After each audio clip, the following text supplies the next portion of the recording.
I just want to explain that a little bit more. If I squeeze my hand really tight, like a wave, it nudge out, at least 20 seconds, we're all used to that now.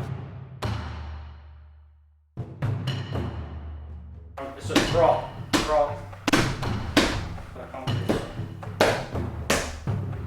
Right, let's crack this one. So throw this one out, it's making a mess. Aketaba, the bamboo, beater, knuckles, and then also the fingertip, used muscle and bone. Thrust, I'm not thrusting down this way. One more time, do an open hand, backhand drop. How we deliver maximum shock through this technique.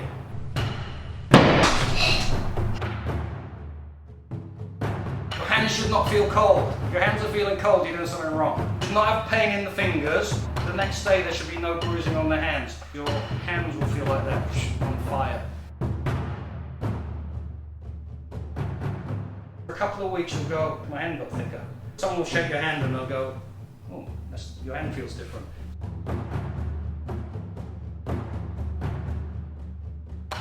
No pain, no gain. The pain we're talking about here is not bruising, it's not pain in the body. The pain of iron palm training is the consistency it takes to do it every day.